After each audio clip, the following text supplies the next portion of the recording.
Hello friends, welcome to Nanba You and Me channel. இன்னைக்கு நம்ம சிம்பிளா செய்யக்கூடிய சூப்பரான சுவையான சோயா பிரியாணி எப்படி பண்றது அப்படிங்கறத பத்தி தான் நம்ம பார்க்க போறோம். இந்த சோயா பிரியாணி மதியான லஞ்சுக்கு நம்ம செய்யலாம் இல்ல குழந்தைகளுக்கு டிஃபன் பாக்ஸ்க்கு நம்ம செஞ்சு கொடுக்கலாம்.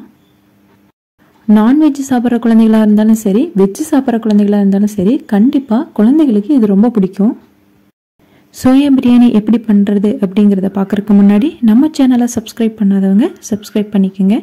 அப்படியே பக்கத்தில் இருக்கிற பெல் ஐக்கானை கிளிக் பண்ணி அதில் ஆளுங்கிற நோட்டிஃபிகேஷன் ஐக்கானை கிளிக் பண்ணிங்கன்னா நம்ம சேனலில் போடக்கூடிய அடுத்தடுத்த வீடியோக்கள் உங்களுக்கு நோட்டிஃபிகேஷனில் வந்துடும்.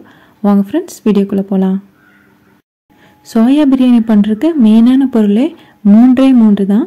ஒன்று வெங்காயம், தக்காளி, புதினா, ஒரு மீடியம் சைஸ் பெரிய வெங்காயத்தை எடுத்து கட் பண்ணி வச்சுருக்கேன், 2 தக்காளியை கட் பண்ணி வச்சுருக்கேன், 1 கைப்பிடி கொத்தமல்லி, 1 கைப்பிடி புதினா, அதுக்கப்புறமா 1 கப் அரிசிக்கு 3/4 கப் நான் பெரிய சோயா எடுத்துருக்கிறேன். இது நீங்கள் சின்ன சோயா வச்சும் பண்ணலாம். இதை தண்ணியை நல்லா கொதிக்க வச்ச பின்னாடி அதில் நம்ம ஆட் பண்ணிக்கலாம்.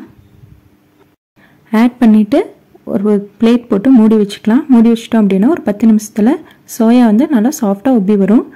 அது கொஞ்சம் ஊறட்டும். அதுக்கப்புறம் நம்ம ஒரு பேன் வச்சுக்கலாம். 2 டேபிள் ஸ்பூன் ஆயில் சேர்த்திக்கலாம். ஆயில் சூடானதுக்கப்புறமா இதில் வெறும் 2 பட்டை, 2 ஏலக்காய் இதை மட்டும் ஆட் பண்ணிக்கலாம். ஆட் பண்ணதுக்கப்புறமா நம்ம கட் பண்ணி வச்சுருக்கிற வெங்காயத்தையும் சேர்த்து நல்லா வதக்கி வச்சுக்கலாம். வதங்கினதுக்கப்புறமா இதில் இஞ்சி பூண்டு பேஸ்ட்டு நம்ம ஆட் பண்ண போகிறோம். 1 டேபிள் ஸ்பூன் இஞ்சி பூண்டு பேஸ்ட்டு சேர்த்திக்கலாம். இஞ்சி பூண்டு பேஸ்ட்டை நம்ம ரெடிமேடாக அரைச்சி வச்சுருக்கோம், அதனால் நம்ம அதை ஆட் பண்ணிக்கலாம். இதை வதங்கினதுக்கப்புறமா இதில் 1 டேபிள் ஸ்பூன் மிளகாத்தூள், 1 டேபிள் ஸ்பூன் பட்டை ஏலக்காய் தூள் நம்ம ஆட் பண்ணிக்கிறோம்.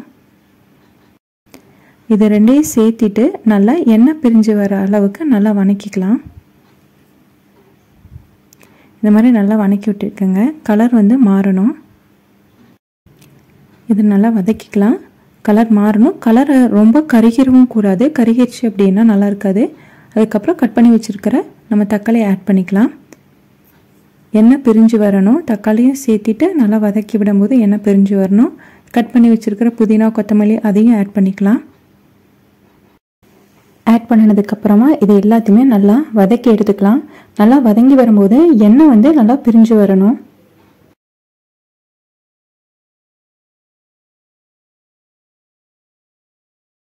உப்பு சேர்த்து வதக்குனீங்க அப்படின்னா நல்லா வதங்கும். பத்தலை அப்படின்னாலும் உப்பு சேர்த்திக்கிங்க. உங்கள் ருசிக்கு தகுந்த மாதிரி உப்பு சேர்த்திக்கிங்க. அதுக்கப்புறமா நம்ம சுடுதண்ணியில் போட்டு வச்சுருந்த பெரிய சோயாவை நல்லா புழிஞ்சு எடுத்துக்கலாம். அந்த சோயாக்குள்ளே நல்லா தண்ணி இல்லாத மாதிரி நல்லா புழிஞ்சு எடுத்துக்கோங்க. தண்ணி இருந்தீங்க அப்படின்னா சோயாவோட ருசி போயிடும். இந்த மாதிரி நல்லா புழிஞ்சு எடுத்துக்கலாம். தக்காளி, வெங்காயம் நல்லா வதங்கின பின்னாடி நம்ம எடுத்து வச்சுருக்கிற சோயாவையும் இதில் சேர்த்து நல்லா வதக்கி எடுத்துக்கலாம்.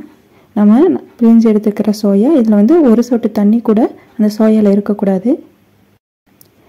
அந்த மாதிரி பிழிஞ்சு எடுத்துட்டு நம்ம இதில் போட்டு வணக்கும் போது இதோட ருசி அந்த சோயாக்குள்ளே இறங்கிடும். இதுக்கப்புறமா நம்ம 1 கப் அரிசி எடுத்திருக்கோம் அப்படின்னா, சாப்பாட்டு அரிசியாக இருந்துச்சு அப்படின்னா 3 கப்பு தண்ணி, பிரியாணி அரிசியாக இருந்துச்சுன்னா 2 கப்பு தண்ணி அந்த மாதிரி பார்த்து ஊற்றிக்குங்க. நான் இன்றைக்கி சாப்பாட்டு அரிசி தான் எடுத்திருக்கேன். 1 கப் அரிசிக்கு 3 கப்பு தண்ணி ஆட் பண்ணிக்கலாம். அரிசியை ஒரு 20 நிமிஷம் ஊற வச்சு எடுத்துருக்குறோம். ஊற வச்சுருக்கிற அரிசியை நம்ம பேனில் சேர்த்திக்கலாம்.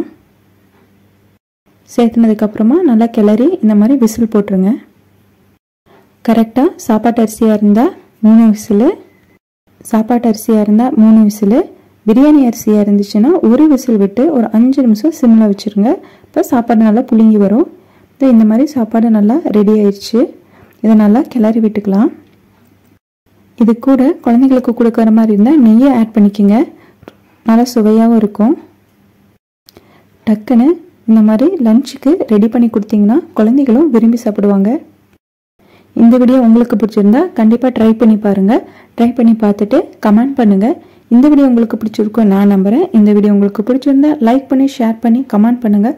மறக்காமல் நண்பா யூ அண்ட் மீ சேனலுக்கு சப்ஸ்கிரைப் பண்ணுங்கள். தேங்க்யூ.